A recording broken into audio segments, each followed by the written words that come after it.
Wir stehen hier heute, um gegen die Inhaftierung von Bogdan Sirotjuk zu protestieren. Und wir werden heute einen offenen Brief an den Botschafter der Ukraine in Deutschland übergeben.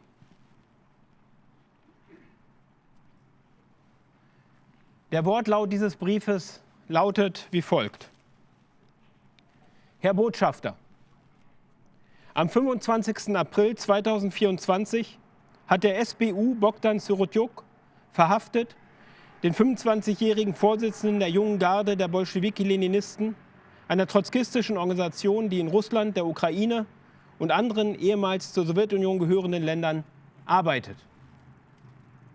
In den vergangenen 7 Wochen wurde Genosse Sirotjuk in einem Gefängnis in Mykolajiw in Isolationshaft gehalten.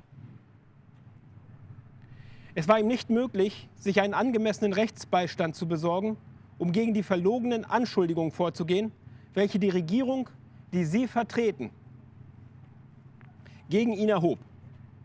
Mehrere Anwälte in Kiew und Mykolajiw, die Erfahrungen im Kampf gegen politisch motivierte Strafverfolgungen und Intrigen der ukrainischen Regierung aufweisen, haben ihr Angebot, Sirotjuk zu vertreten, wieder zurückgezogen, weil sie aufgrund von Androhungen von Vergeltungsmaßnahmen sonst um ihre persönliche Sicherheit hätten fürchten müssen.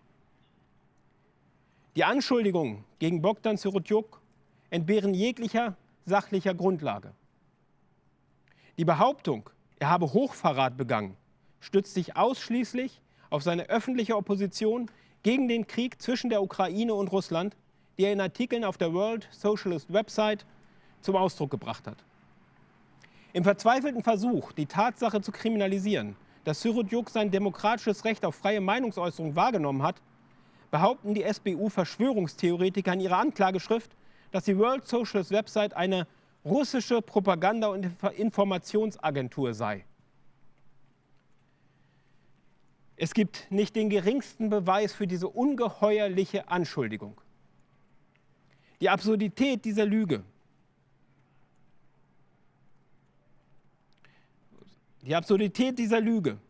ist für jeden Leser der World Socialist Website offensichtlich, ganz zu schweigen von denjenigen, die mit der Geschichte und Politik des Internationalen Komitees der 4. Internationale vertraut sind. Diese beruhen auf den sozialistischen, internationalistischen Grundsätzen, welche die trotzkistische Bewegung seit ihrer Gründung im Jahr 1923 vertreten hat. In Hunderten von Artikeln, die seit dem Kriegsausbruch auf der World Socialist Website erschienen sind, hat das IKVI seine Ablehnung der Militärpolitik sowohl der ukrainischen als auch der russischen Regierung unmissverständlich zum Ausdruck gebracht. Am 24. Februar 2022, dem Tag der russischen Invasion, erklärte die WSWS, die Stimme des Internationalen Komitees, Zitat: Das Internationale Komitee der 4. Internationale und die World Socialist Website verurteilen die russische Militärintervention in der Ukraine. Ungeachtet der Provokationen und Drohungen der USA und der NATO-Mächte muss der Einmarsch Russlands in die Ukraine von Sozialisten und klassenbewussten Arbeitern abgelehnt werden. Die Katastrophe, die durch die Auflösung der Sowjetunion 1991 in Gang gesetzt wurde, kann nicht auf der Grundlage des russischen Nationalismus abgewendet werden, einer durch und durch reaktionären Ideologie, die den Interessen der von Wladimir Putin vertretenen herrschenden Kapitalistenklasse dient. Die ukrainische Staatspolizei weiß sehr genau, dass sie ihre Anklage wegen Hochverrats gegen diesen jungen und mutigen Sozialisten nicht begründen kann. Sie muss daher auf die Art von Lügen zurückgreifen, derer sich das stalinistische Regime der Sowjetunion in der Zeit des großen Terrors und der Moskauer Prozesse bediente, als es seine trotzkistischen Gegner als Agenten Nazi-Deutschlands denunzierte. Ungeachtet der Auflösung der Sowjetunion und der Restauration des Kapitalismus leben in der Ukraine die Methoden und der Geist der stalinistischen Polizeibehörden weiter.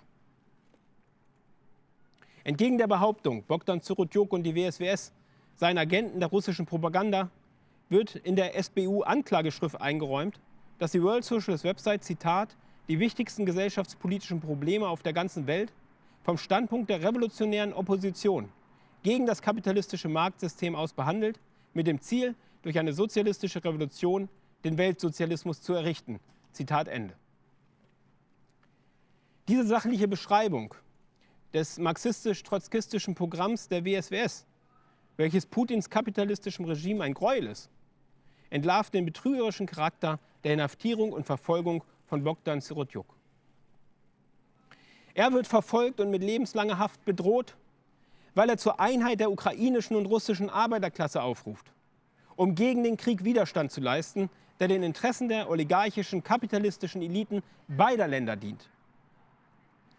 Ihre Regierung verherrlicht erzreaktionäre Ideologien und Programme, wie sie für die bürgerliche, ukrainisch-nationalistischen Bewegungen seit den Tagen von Skoropadsky, Petliura und am schlimmsten dem Nazi-Freund Stepan Bandera und seiner Organisation ukrainischer Nationalisten typisch sind.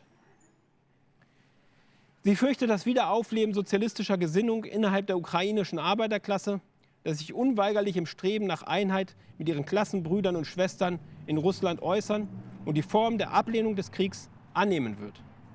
Aus diesem Grund folgte auf Bogdan Sirotjuks Verhaftung die staatliche Direktive vom 3. Juni 2024, die den Internetzugang zur World Socialist Website in der gesamten Ukraine verbot. Es ist allgemein bekannt, dass das Selenskyj-Regime, das Wahlen abgesagt hat und auf der Grundlage des Kriegsrechts regiert, alle linken und sozialistischen Organisationen in der Ukraine illegalisiert hat. Selbst das US-Außenministerium sah sich in einem im Mai veröffentlichten Bericht seines Bureau of Democracy, Human Rights and Labor gezwungen, auf den brutalen, repressiven Charakter ihrer Regierung aufmerksam zu machen. Zu den Menschenrechtsverletzungen, die in dem Bericht genannt werden, gehören insbesondere das, Zitat, Verschwindenlassen, Folter und grausame, unmenschliche oder erniedrigende Behandlung oder Bestrafung, harte und lebensbedrohliche Haftbedingungen, willkürliche Verhaftung oder Inhaftierung, schwerwiegende Probleme mit der Unabhängigkeit der Justiz, Einschränkungen der Meinungsfreiheit, auch für Mitglieder der Medien, einschließlich Gewalt oder Gewaltandrohung gegen Journalisten. Bogdan Sirotjuk ist ein Opfer der Gesetzlosigkeit ihrer Regierung. Zur Zeit, als er am 25. April verhaftet wurde, gingen zahlreiche Berichte durch die internationalen Medien über den wachsenden Widerstand gegen den Krieg unter ukrainischen Arbeitern und Jugendlichen.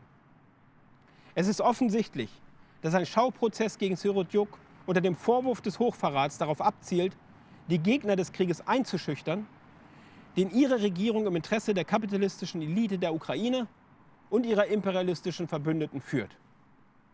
Die Verhaftung und strafrechtliche Verfolgung von Bogdan Sirotjuk hat in der ganzen Welt empörten Widerstand hervorgerufen.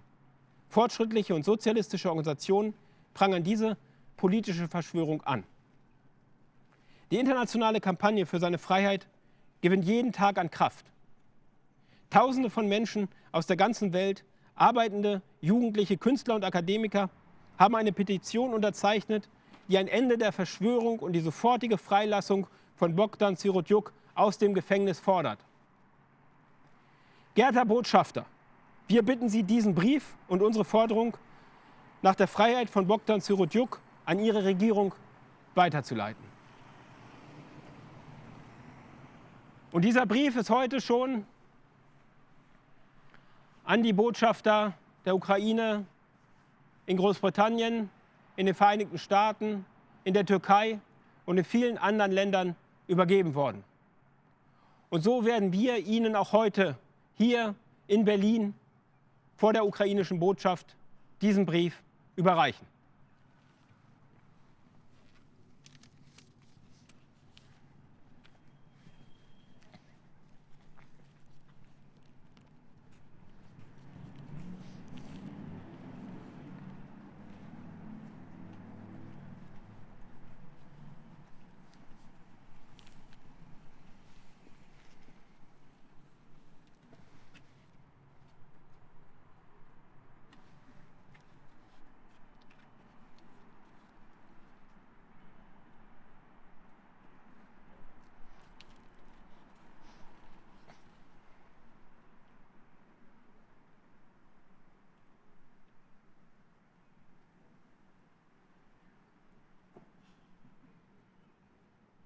sind die offiziellen Öffnungszeiten der Botschaft.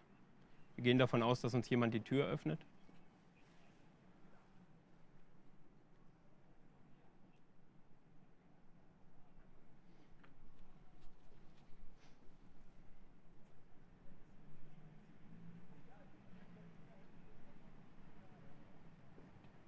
Aber es ist offensichtlich der Fall, dass sich die Angehörigen der Botschaft, die man von hier draußen sehen kann, in ihrer Botschaft verstecken, nicht einmal bereit sind, diesen Brief entgegenzunehmen, den wir gerade verlesen haben, weil sie wissen, dass die Anklage gegen Bogdan Sirotjuk und seine Gefangennahme und Inhaftierung keinerlei faktische Grundlage haben.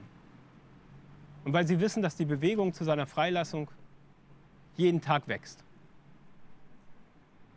In diesem Sinne werden wir den Brief in den Briefkasten werfen und werden die Kampagne zur Freiheit vom Bogdan Sirotjuk umso intensiver fortsetzen.